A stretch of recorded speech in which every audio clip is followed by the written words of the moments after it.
Hi, this is Daniela, and welcome to Bestie Life, the podcast, where we help you stop burnout now. If you're tired of running on empty, juggling all the things, and wondering when your life is supposed to feel better, you're in the right place.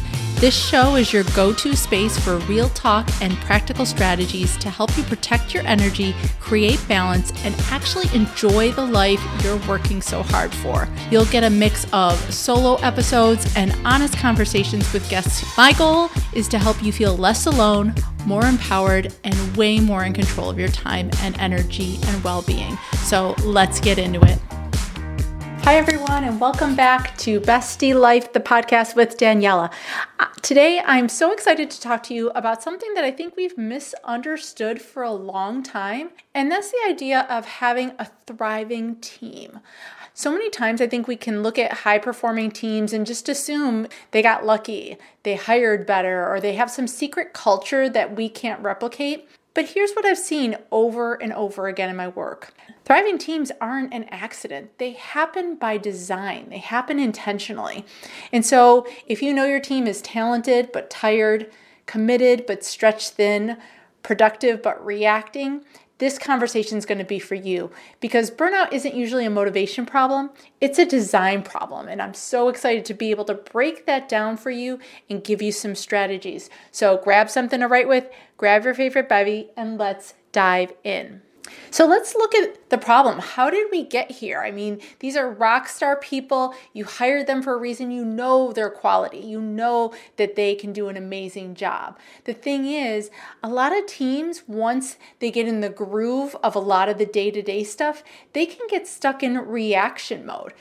The constant emails, messages, last-minute requests, meetings that are stacked back to back, this urgency with everything starts to become the new normal. And from the outside, it might look like it's fine. The deadlines are being met, projects are moving forward, your clients are served and happy. But underneath that, people are exhausted. And it's not that they're failing, they're surviving. They're just doing all the things and not really aligned with all of it. And that survival mode, it's definitely not the same thing as thriving, even though you might be checking off all the boxes.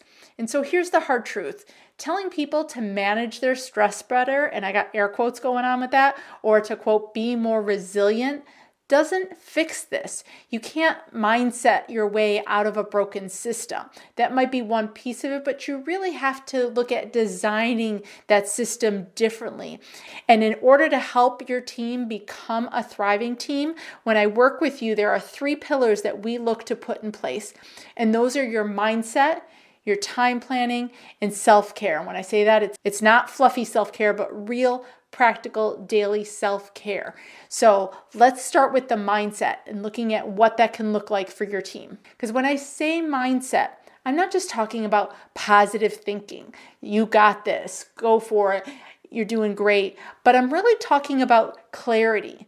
Thriving teams, they know where they're headed and why it matters.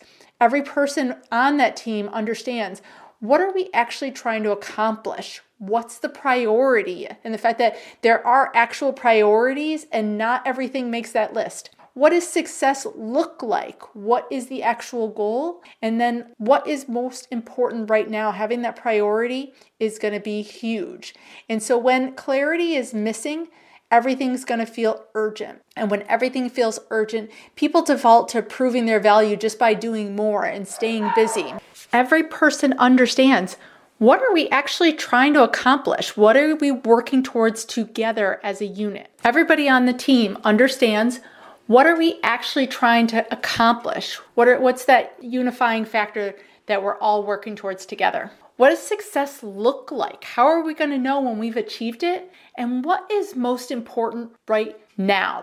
Those priorities are huge, because when that part of the clarity is missing, everything feels urgent. And when everything feels urgent, nothing's important at that point. And people just default to trying to prove their value by doing more, by staying busy. So they're putting in more hours, they're more responsive, they say yes more. And that's when burnout's quietly going to creep in. I've seen incredibly capable professionals exhaust themselves, not because they weren't strong enough, but because they didn't know what they were allowed to deprioritize. A thriving mindset is going to say, here's the goal, here's what matters most, and here's what can wait. Having that clarity is going to reduce the anxiety of feeling like they need to do it all, reduce the guilt of putting some boundaries in place, and it also just reduces overworking.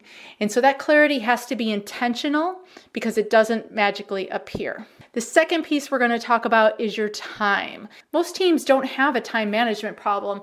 They have a priority and capacity problem.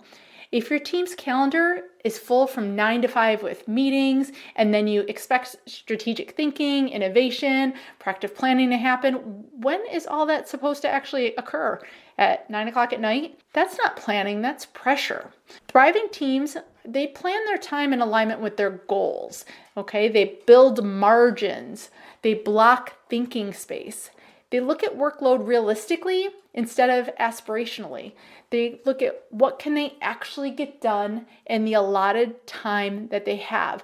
And this is where leaders sometimes can get a little uncomfortable because real-time planning might force some hard conversations, helping to work with them to say, what are we saying yes to? What are we saying no to? And what is the actual capacity of this team? Without intentional planning in those areas, teams can live in constant reaction mode. And reaction mode might feel productive because it's busy, but busy is not the same as effective. You want your team to be able to shift from reacting to planning. And when you do, something powerful happens. They stop chasing everything and they start building what actually matters. As well as when they have some of these parameters, boundaries around their time, they actually have the space and the ease and the breathing room to then have some creativity, to have some new thoughts. And as well as my favorite and third one is to have some self-care. And I know sometimes when I bring up self-care, you can get the eye roll because people think, especially in corporate settings, they think of it as fluffy, as spa days, as something nice to have or a luxury, but something that isn't necessary to the team, to their success, to their resilience. The thing is, I feel that hesitation. And like I said, people think of it on that surface level, but that's not the kind of self-care I'm talking about. Self-care in a team context is energy management, because when your people are physically exhausted, mentally overloaded, and emotionally depleted, no strategy is going to stick. Energy is the foundation of your performance. It's how you show up. It's the environment that's in the room. It's how people are interacting with each other.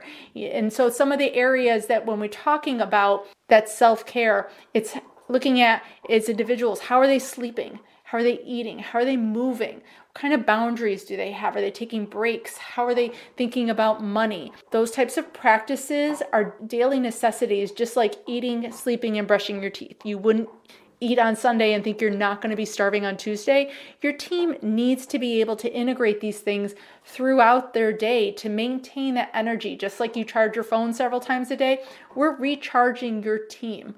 And so here's what's really important. This self-care cannot be an afterthought. It cannot be, when I have some time, I'll get to it. It can't be something employees are expected to just figure out on their own while the system's demanding these unsustainable outputs. Think about it. If a meeting's running through lunch every day, don't be surprised if their focus drops. That is sending a message. If after hours emails are the norm, again, don't be surprised when their recovery disappears because they aren't getting the space to do that. Thriving teams, they protect their energy on purpose, not because it's soft, because it's strategic. I was watching the Olympics the other day, and someone was saying how their rest day, that is a part of their training. That is not the day off. That is still a work day in a different way. Their body is recharging, recovery, so that they have the strength for when they are competing. And to really think of it from that Olympic mindset, that mental fitness, when your energy is protected, decision-making improves. Patience improves, creativity improves, productivity improves, as well as conflict decreases because we're in a better space to have hard conversations, to do hard things. And so to really embrace the idea that self-care isn't indulgent, it's operational. And here's where things get really powerful. When these individually yes, these pillars are great and they help in so many ways. But when you start working them all together, that's when teams really start to shift because their mindset's giving them clarity, their time planning is creating structure, and their self-care is protecting that capacity. Okay? So to really think about it, without that mindset, planning is just going to become busy work. Without planning, clarity turns into wishful thinking. And without self-care, both of those collapse under exhaustion. So when we have all three of those pieces in place, your team's going to be able to move from being reactive to intentional, from being overwhelmed to aligned, and going from being busy to really being impactful. And here's what I love about this work. You don't have to wait for a crisis. You don't have to wait for them to burn out. You can design differently now. So if you're listening to this as a leader, here's the real question. Is your team designed for survival or for sustainability? Because thriving teams don't just feel better, they're going to perform better. Your retention is going to improve because we know it costs more to hire new people than to really invest in and retain those great employees that we have. Their engagement's going to improve, results are going to improve, and people go home with energy left for the rest of their lives. And that's not a luxury either. That's smart leadership, giving your team that work-life balance, work-life harmony that they crave, that is really part of their individual priorities. So if your team is capable but stretched thin, and if you feel like everyone's working hard but you're still stuck in reaction mode, this isn't about asking your people to try harder. It's about building differently.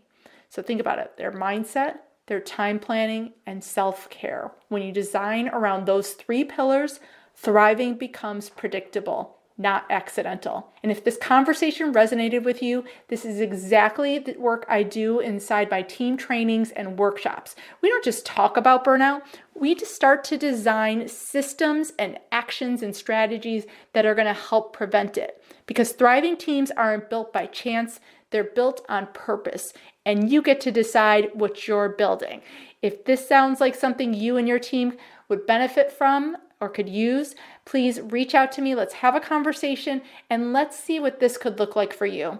Thanks so much for being here, and I'll talk to you soon. Thanks so much for hanging out with me today. I hope you got something out of this episode that really made you feel seen, supported, or just a little bit more grounded. If you have any questions or thoughts, I'd love to hear from you. And if you're up for it, please leave me a 5-star review. That will help more people find the show and join this community. I'll leave you with 2 of my favorite quotes. Alone, we may be strong, but together we're stronger. And when we support each other, incredible things happen. So let's keep showing up for ourselves and each other, and maybe even have some fun while we're at it. I'll talk to you soon.